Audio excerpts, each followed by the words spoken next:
Welcome again to Cottage Talk. I am Russ Goldman. Joining me right now is Tony Gold. We are the Gold Dust Twins. Whenever we do a show, that's what we call ourselves.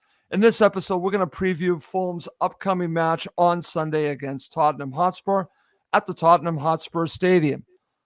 In regards to the match, we'll be going through our three keys to victory like we normally do. And usually these shows are strictly for our Cottage Talk Patreon members. However, I thought I would make this available to everyone as a live video. If you want to listen to the podcast version of it, it will be on the Cottage Talk Patreon page.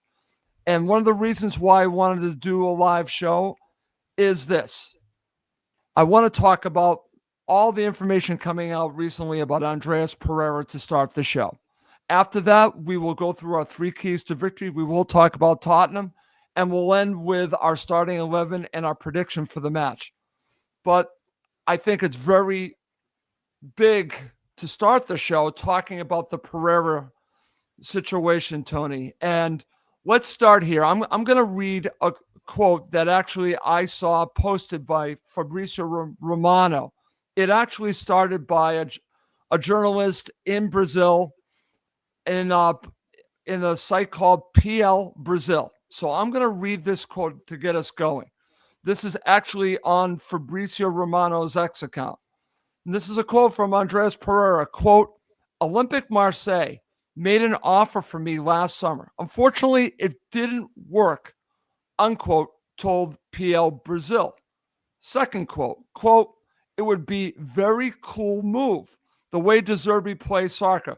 Let's see now in January or July if there will be a transfer or if I will stay at Fulham, unquote. Okay, Tony, I actually sent you the entire article in regards to this story. And these are quotes from Pereira. I know how you feel about Pereira. I got to tell you, this really upset me reading this. He should not be talking to someone about this situation publicly. This is now out in the public domain. Like I said, now being picked up from Fabrizio Romano. So now even more people are seeing it. Dom Smith picked it up as well, a journalist in England. So now you have all these people picking up this story. And what a terrible situation Fulham are in with this guy right now, because they are in a sticky situation because all this information is now public. First of all, I want to get your thoughts on the story. What do you make of the story about Pereira? I'm not surprised, Russ, is the honest truth. Obviously, it's never nice to hear players having conversations about other clubs when they're still contracted to the club that they're at, and especially when they're underperforming week in and week out, which he clearly is at the moment. But I think this whole situation has been fueled by the fact that, you know, we're quite a few games now into the season, and it's clearly evident that Marco Silva is, you know, filling a round hole with a square peg. Pereira, I don't think necessarily wants to play in the position that Silva has put him in. There's competition for his place now with Smith Rowe coming in. That's probably put his nose out of joint. I think in his mind, Pereira, and I've always said this, because of his affiliation, you know, at Manchester United and the years that he had there, right, he probably thinks that he's a better footballer and a better player than what he should be at Fulham. And in that regard, you know, in his mind, he should probably be playing Champions League football or Europa League football season upon season.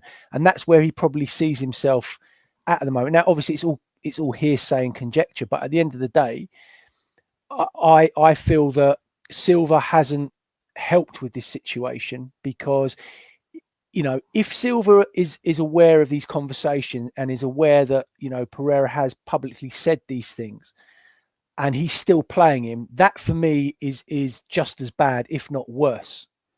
But look, at the end of the day, like I said, it's, if in January a team comes in for him, then let him, you know, by all means, let him go. Let him go. He's run his course at Fulham now. He's done his bit that he was here for. The team's outgrown him, and it's time to move on. It's time to move on twofold. I think it's time to move on from him as a player. And I think it's time to move on him because of this situation too.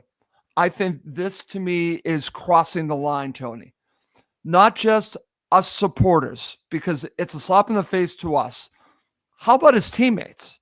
How about his coaches? How about the cons? To do this publicly like this is such a bad look beyond belief. It's like I said, it's a slap in the face.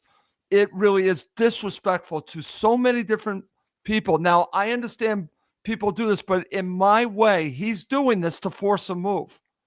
But I think now you have to look back and you have to analyze what we've been watching this season and thinking, is his heart in it, Tony?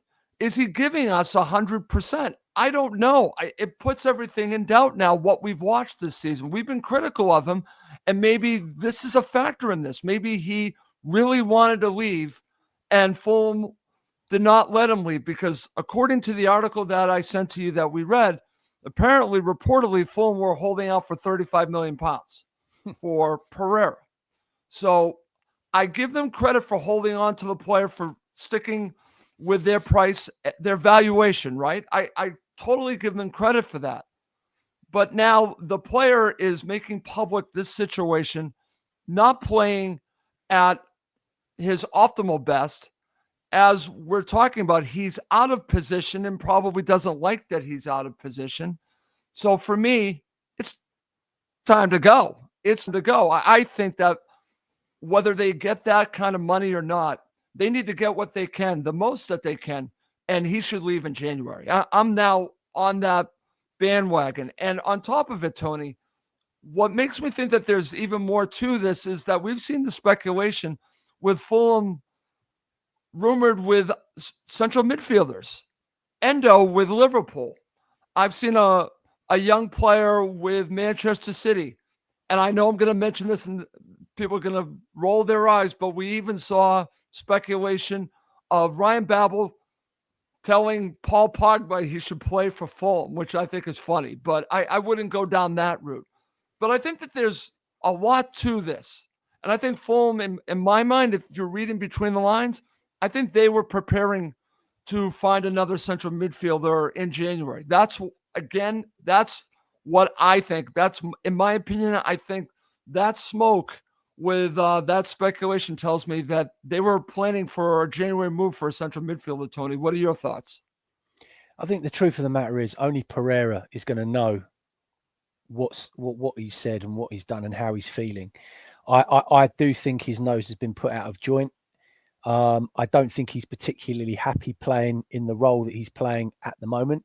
But then when you look at it and analyse it, to be perfectly honest with you, he wasn't being particularly expressive in the 10 when he was playing there. We didn't get any goals from him. He, in that position, goals has to be a part of your game, and that's something he severely lacks. Right. And in fact, if you look at his career since Manchester United and all the loans that he's had, he's never been a goal scorer. Yes, we know he's tidy in and around the ball. We know that he passes the ball well. He's progressive with his passing. We know that he can pick a pass. But then we come on to his set pieces. Another thing that grates me is that, Silva persists with him taking corners and free kicks, and yet we get absolutely nothing out of him from those situations. Nothing. In fact, we have not scored a goal this season from a free kick or a corner. Not one. So, what is going on in this situation? Right. Why is the manager continuing to persist with this individual and giving him the responsibility in some really important aspects of the game? And it makes no sense. It makes no sense. And I think, the fan club and us have this, have come to the point now where we're not seeing the performances from him. We're all sitting there scratching our heads. It's been 2 years. It's Correct. been just too long. He had a good first year with us, and he has faded ever since then, Tony. He's played the number 10 role. There's a reason why Marco brought in Emile Smith-Rowe to play that role, because Pereira was not good enough for that role. No. Okay? No, exactly. 100%. And, if he has been disrespectful to his teammates and his club, and if Marco Silva knows about it, then more for him for continuing to play him. And look, I think after the Wolves performance last week, Russ, Yeah. there's no way he starts for me at Tottenham tomorrow. No way. Okay. Okay. Well, that's a question. If you're watching live, I'm asking people that are watching live.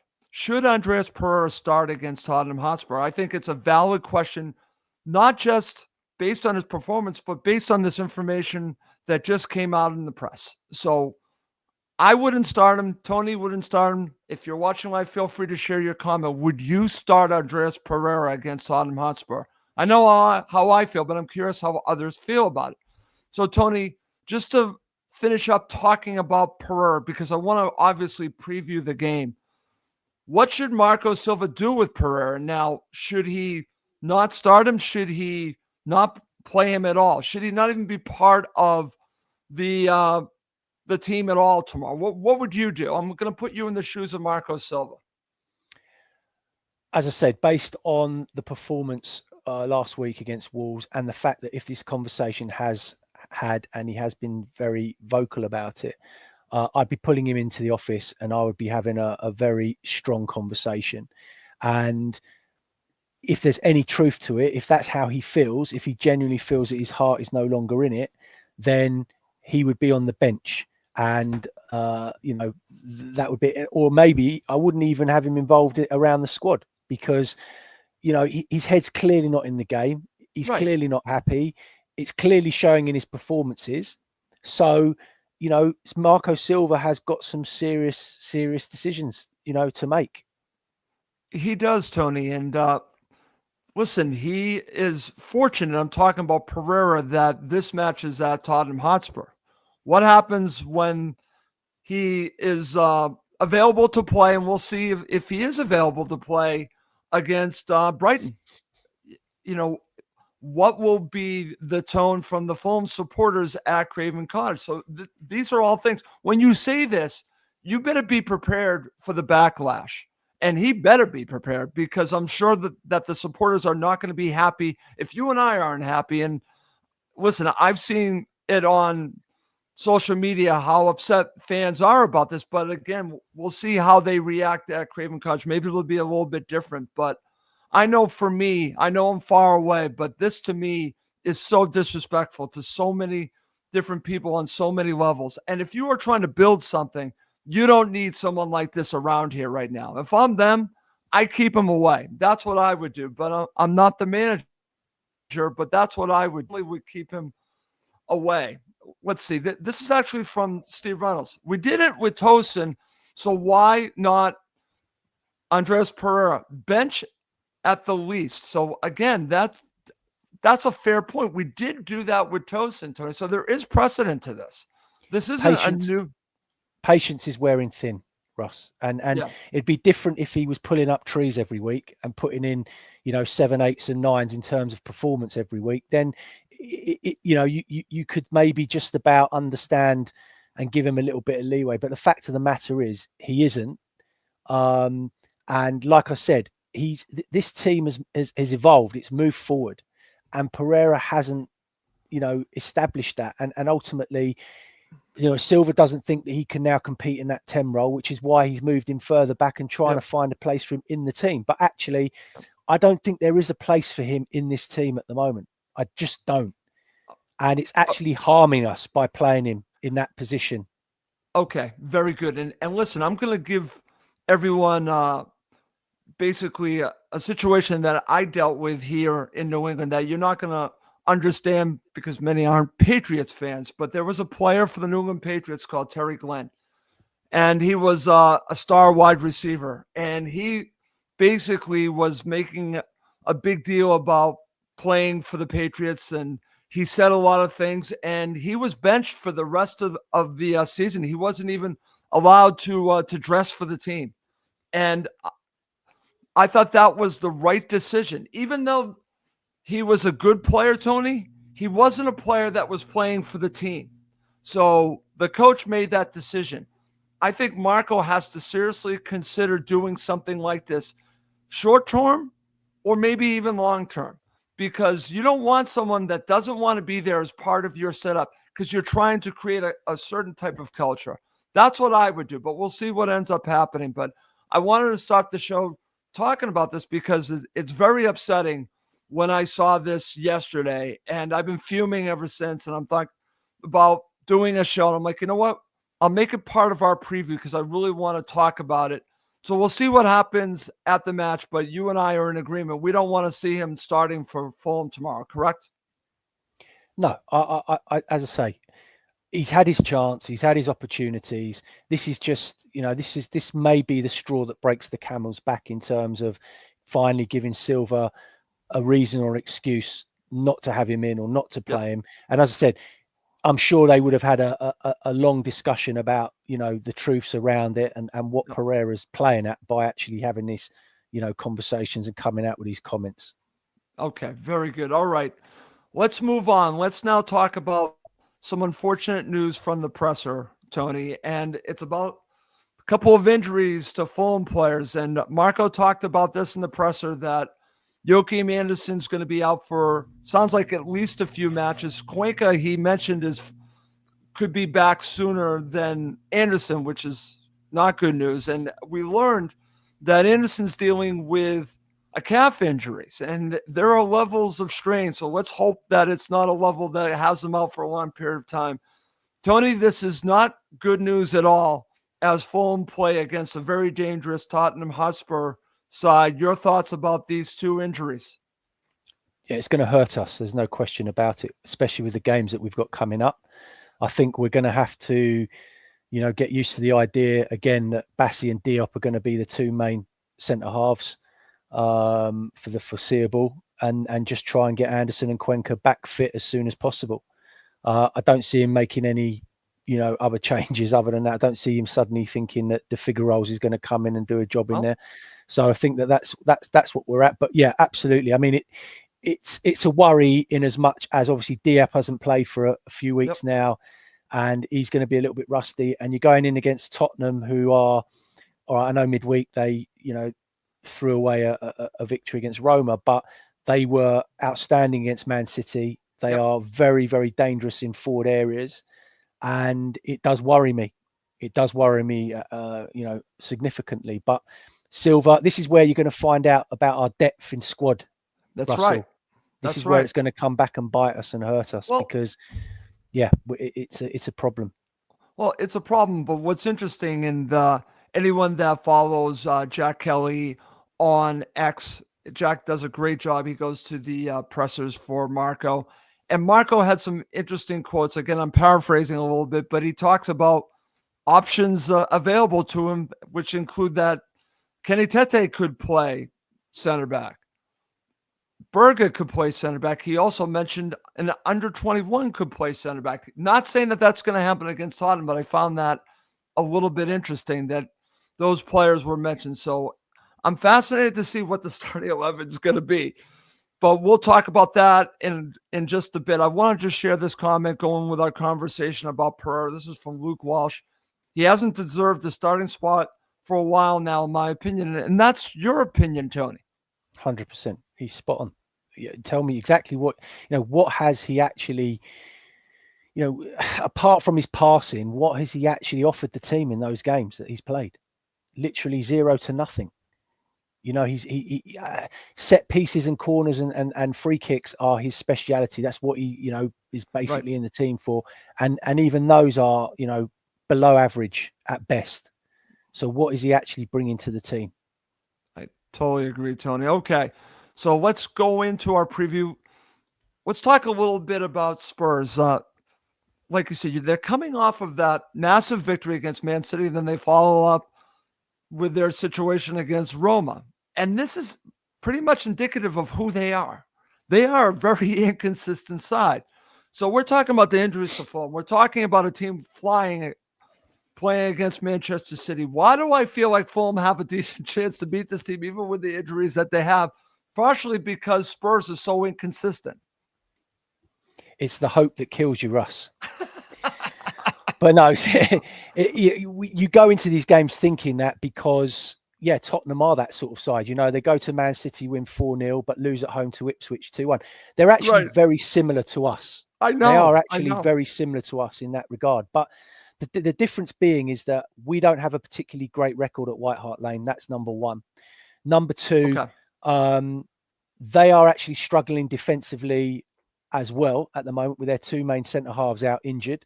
So That's that right. could be a benefit to us, but we have to take advantage of that. But make no mistake about it, going forward, they are very dangerous. Kulusevski now is playing out of his skin at the moment. Son is always going to be a threat. And Solanke, over the years has actually done very well He's against us. killful. Yeah, he's done very well against us. So, it's going to be, for me, it's about who wins the midfield battle tomorrow. Yep. And I think with Maddison, Basuma and Sarr, if those are the three that, Poch goes with, then we have to get on top in that area tomorrow. And I don't see with Smith Rowe, Pereira, and Lukic, if that's what Silva decides to go with, I think we're going to struggle massively. Okay, very good. I'm going to share this comment from our friend Stefan. It says Silva has no options in central defense, but he has to say that there are options. I get that. That's actually a good point from Stefan. And Steve Reynolds shared this first goal will be important. Well, that's going to lead us to talk about our 3 keys to victory. And like I said, 3 keys to victory, generally speaking, is only for Cottage Talk Patreon paid members. The podcast will be specifically for them. This live video, obviously, anyone can watch. But if you like our 3 keys to victory, our player rating show, please do consider becoming a paid member of the Cottage Talk Patreon page. I would highly appreciate that. But let's get to 3 keys to victory, Tony. Let's go to number 3. I'm going to get us going here, and then I'll get your number 3. Doesn't have to be 3, 2, 1, just 3 keys. Number 3 for me is, if I'm Marco, I look at how Fulham played against Man City, and I might do something very similar. I try to beat them on the break. I feature Adama Traore starting and try to get the ball to him on the break and just be resolute defensively. I would have Iwobi play that role that he played against Man City. That I would take the Man City blueprint against Tottenham Hotspur. That would be my number 3 key to victory. What are your thoughts, and what would be your key to victory here? Tactically, Silva needs to set us up correctly. First and foremost, he cannot start at Tottenham tomorrow with Tete and Robinson bombing up the pitch. The defence have to sit in. We have to defend. We have to keep our shape off the ball. That's very, very important. And as we saw against Wolves, we got absolutely opened up like a can of worms last week by just not defending very well. And funnily enough, I was trying to rack my brain about the goals that we've been conceding and the way in which we've been conceding them. Yeah. And I think back to, I know I said it a few weeks ago, Polinia who, but actually I didn't realise until after the Wolves game actually how much we miss Polinia in front of our back four. I don't think you can underestimate how much we've missed him and how much we do miss him. Okay. But that aside, I think, as I say, my 3rd key to victory would be that Silva has to get his tactics spot on tomorrow to start the game in terms of out of possession of the ball. I totally agree, Tony. That's why I kind of went with the situation I mentioned. Okay, I'll go to you. Number 2 key to victory. We have to be clinical in front of goal. We have to be clinical at dead ball piece, any set pieces we get, any corners we get. We know that Tottenham have a vulnerability defending corners. We have to make sure that our delivery is spot on, and we have to make sure that we put them under pressure in those areas and take as much advantage of it as we possibly can. And for me, that is the best way that we're going to score goals tomorrow, is from those situations. Okay, I actually put down myself score on a set piece, but I would just deal with even just a good round of set pieces. But I think that they actually need to score on a set piece. I said that in the Wolves match, another team that is weak defending set pieces, Tony, they have to take advantage of this. And I think that they need to really score on a goal. I hope they've been working on it during the week, and hopefully that they can score on a set piece. I think this is a way for Fulham to get a hold of this game. Okay. What is your number 1 key to victory? Clean sheet, defend well, take our chances. It's as simple as that. We have to defend better than what we did against Wolves last week. And basically that means collectively, not just the defence, but the midfielders making sure that they're positioned right, they're in the right areas, they're protecting our fullbacks, making sure that they're not getting overrun and opened up. And we can't get done with any balls over the top. So Diop and Bassi are going to have to be absolutely on their mettle, on their game. And when the chances present themselves, because they will be few and far between tomorrow, we have to make sure we convert and take those chances. That's the key to victory, being clinical at both ends of the pitch. Okay, I'm going to go with you similar, but I'm going to talk about a player, and I did this on my 3 keys to victory against Wolves, and he didn't come through for me. I think he needs to come through in this match, and he's had some good matches against Tottenham in the past playing for Arsenal. Emile Smith-Rowe needs to be the best player on the pitch. I think Emile Smith-Rowe needs to be extremely influential. I said this last week. He really wasn't. I think for Fulham to get all 3 points, we're going to have to see something similar that we saw against Crystal Palace, Tony. I think he needs to be your best player. They need to get him the ball. Just saying they need to be clinical, but I think he needs to be clinical, and he can be clinical. He needs to be extremely influential, not just scoring goals, but setting up his teammates. I'm putting this on Emile Smith-Rowe. You paid all this money for him. It's time for him to step up, Tony. And he has in certain matches. I just think that we need him to step up in the biggest games, and this is a big game. This is a big game for Fulham. Okay. All right, let's see what else we got for comments. This is from Stephanie says, to keep our shape, we have to be disciplined, and that means that Pereira cannot start. Well, we've already talked about that. I would agree with you on that, and that's going to lead us to talk about the starting 11, Tony. So let's start here. What would you do? And I'll share what I would do, and then we'll both talk about what we think Marco will do. So what would you do for starting 11? Well, I think the back 4, unfortunately, now with the Anderson injury, picks itself. I think Diop comes in alongside Bassi. It might be a game where Tete doesn't start and he brings in Castagna from a bit more of a defensive perspective. Okay. That might be an option to give us a little bit more solidity from a defensive point of view, because I do think Castagna is a better defender than Tete. The midfield, for me, if Berger is fit and well again, then he comes in for Pereira. And Lukic and him have to play with Smith-Rowe. And then it's time for the beast to come back in, Traore, with Iwobi and Raul up front. Okay. All right. I think we're somewhere. I'll go through it. I was going to say it's Bassi. Obviously, it's Leno and that with Bassi. It's Diop. I'm going to say Kenny Tete. I'm going to go a little bit different. Say Tete with Robinson. I'm going to go for the midfield 3, Tony, of Lukic, Smith-Rowe, Adama on the left, Iwobi on the right, and Raul up front. That's what I'm going to go for. That's what I actually want to see. Now let's go what we think Marco's going to do, because we're talking about what we would do. What do you think he's going to do compared to what you would do? Do you know what? It's a very, very good question. I want to see how reactive he's going to be after the Wolves defeat last week. How much is he going to read into that game, Russ? Is he going to hit the panic button and go, do you know what? We need to make some wholesale changes now because that wasn't good enough? Or is he going to look at it and go, do you know what? It was a one-off. A couple of things went against us on the day, and I'm going to stick with it and give it one more go. Obviously, we know what Silva's like. He doesn't tend to make too many wholesale changes. He tends to stick with what he knows. Yep. So I've got to be honest. I will be shocked if he doesn't start Pereira tomorrow. But because of the reasons we've discussed, that might be, it might be in his thinking that's the reason why not. But I expect him to start, so that won't change anything. Will he go? He might make a change up top. He might think that actually at Tottenham on that pitch against that defence, he might want to go with a little bit more pace and a bit more, aggression. So maybe Muniz might come in.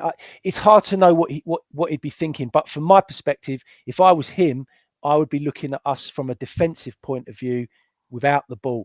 What can he improve in those areas? And for me, it's got to be Berger and Lukic sitting in front of the back four and I giving them a bit more protection. totally agree. And then that can still unleash Smith Rowe if they do that, Tony. Because if you Definitely. have these two On the sitting, counter. right? On the On the counter. counter. And Yeah. then if you have what I would do, like I mentioned, I hope he starts Traore. Because then you have him on one side and say you have Iwobi on the other side. I think that's dangerous against this team. I think It you can is. open up Tottenham Hotspur if you set up correctly. And it goes back to how you were talking about when we're going through the keys. I think a lot is going to be told to us in this match is how he sets Fulham up, Tony. How is he going to approach this? Is he going to go gung ho? You and I have talked about it. I don't want him to go gung ho. I want him to play it smart. And if you look at it, when we beat Tottenham Hotspur at Craven Cottage, did he really go gung ho in that match? I don't think he did. I think he just set up very well to stop them from playing, and then we took advantage of that, if I remember correctly. Yeah, we played very well on the day, Russ. Tottenham, I think, were well below par, with the greatest of respect to them. But, look, ultimately, he cannot go tomorrow to White Hart Lane with progressive fullbacks because Tottenham will really hurt us. If he sits in, if he gets us to sit in, keeps our shape off the ball, and we hit Tottenham on the counter-attack tomorrow with their back four as it is, we will have a lot of joy and we will cause them a lot of problems. I do think that Traore, with his pace and his power down that side, will cause their two fullbacks a lot of problems. But I don't think Silva has it in his DNA to be that patient and that disciplined off the ball. I might be wrong, but I think he's going to carry on insisting that Robertson gets forward, Tete gets forward, and that just opens us up, unfortunately, from a defensive perspective. It does. It does, and I would agree with that. But I keep going back to this Man City match, and I also go back to some of the comments from the presser that were just released from Jack Kelly when, again, if you're on X, please do follow Jack Kelly. And he talks about, Marco mentions that we might have to be more direct. And I have a feeling that, again, reading between the lines, that's why I think Tete is going to play, because maybe Tete will be that player that can do what Anderson does. Maybe he can do that, Tony. Maybe he can go more direct with his passing. I've seen it from him. So maybe he would play that type of role. I don't know. I'm just throwing it out there. I've seen others mention that on X as well, that maybe you see Tete trying to go more direct with some of his passing. I don't know. It's an interesting thought. It's an interesting thought, and I think that Tottenham also have a player very similar to Fulham in Smith Rowe as Maddison. Maddison hasn't really, he hasn't hit the ground running for them, and he's also struggling with that consistency. But he's also a big player for them, and he's a player that we can't take our eye off because he's also that sort of player that on his day he can really hurt you. Right, and as Smith Rowe can really hurt them, he can really hurt us. Right. And listen, the match might come down to those two players. Yeah. Who has more joy? It could totally come down to who has a better game. Yeah. That might indicate what's going on. If Maddison gets really involved, that might really tell us where this match is going. Vice versa, if Smith Rowe really gets involved, then Fulham might have a realistic chance to pulling off the upset and getting all 3 points. So it might come down to that kind of matchup between, I know that they don't go really head to head against each other, but they play the same position just for different sides. So it's interesting to see how this is all going to play out. I'm also fascinated, like I said, could Iwobi sit a little bit deeper? Could he be helping out defensively more like he did against Man City? I don't know. How does he go at this? How does he tactically try to beat this team? And that's what's fascinating about this. I genuinely believe that the difference between the two sides on the day is going to be the centre forward. That for me, unfortunately, is going to be where the difference comes. They've got an out and out centre forward who is deadly, who's dangerous, and I think he's a very good player. I know maybe Tottenham haven't seen the best of him yet, but we've got a player that works hard, holds the ball up well, but he's not as threatening and dangerous in the 18-yard or 6-yard box as Solanke is. And that could well be the difference, Russ, at the end of the day. Okay, very good. All right, my friend. Let's end the show with our prediction for the match, okay? So I'll let you go first, and then I'll share my prediction. What is your prediction for the match on Sunday? Okay, I want to remain ultra positive, and I've just put last week's defeat to Wolves down as to one, just a bad day at the office. I believe that if and it obviously all depends on these factors, Russ. Yeah. If Silva sets up with the right team and is brave in terms of our formation and making sure that we're staying disciplined off the ball, and we are clinical in key areas, then I think that we can come away from White Hart Lane with a very good point. I don't see us winning the game, but I think a 1-1 draw, I think, will probably be the right result. Okay. And I totally understand that you're going for the draw. Everything tells me, Tony, that I should go with you, go for the draw. I just have a feeling after this loss to Wolves, and Marco actually is very good at bounce back matches. He's very good at that. And I think he analyzes not just the players, but what he has done. And I think he will have a very good game plan for this team. I believe he will have Fulham set up, not just for the draw, but to win. And I think that we're going to pull off the shocking upset. Even with the injuries to our center backs, they have injuries as well. So maybe they offset each other. I'm going for the shocking 2-1 victory for Fulham. And for me, it's going to be a brace from Emile Smith-Rowe. I'm going all out. I'm going for the upset, my friend. But you know me, that's who I am. I'm always an optimistic guy. But I'll take a point. I would absolutely take a point. And I don't think there's any reason why they can't. But here's the thing. What if I'm right? What if I'm right? Before we go, what if I'm right? What does that mean? Does that change a lot? I think it does.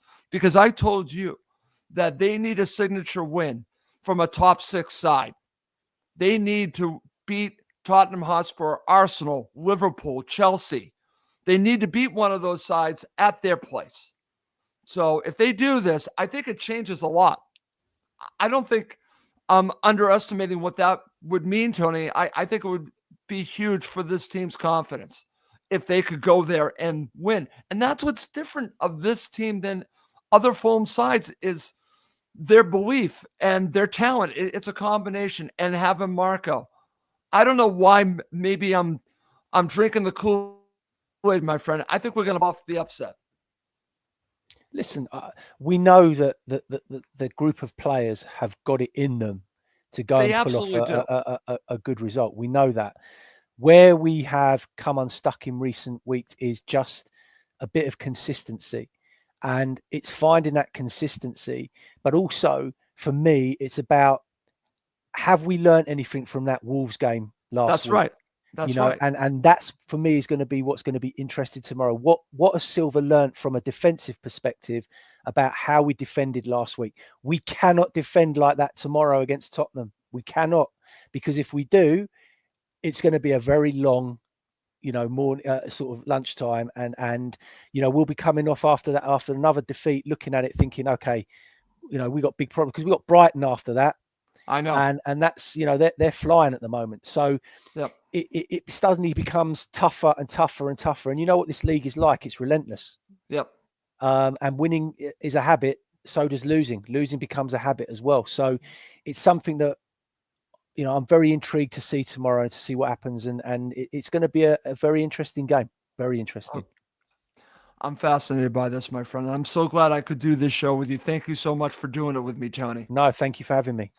Okay, before we go, just want to mention one more time. You can obviously watch this live video. We've gone for about 40 minutes, so feel free to watch it. But if you want to listen to the podcast version, it will be exclusive on the Cottage Talk Patreon page. And if you haven't checked it out, we do a lot of interesting shows on there. Generally speaking, the preview shows are on there. I'm making this the exception to the rule because I wanted to talk about the Pereira situation. But you will get the player rating show, and I always love doing that with Tony. And I'm going to have more special interviews that will be exclusive to this page. So please do check it out. And if you like what you're hearing and seeing, please feel free to become a member. Okay. Well, that's going to do it for this episode of Cottage Talk. He's Tony Gold. I'm Russ Goldman. Thank you as always for watching and listening to Cottage Talk.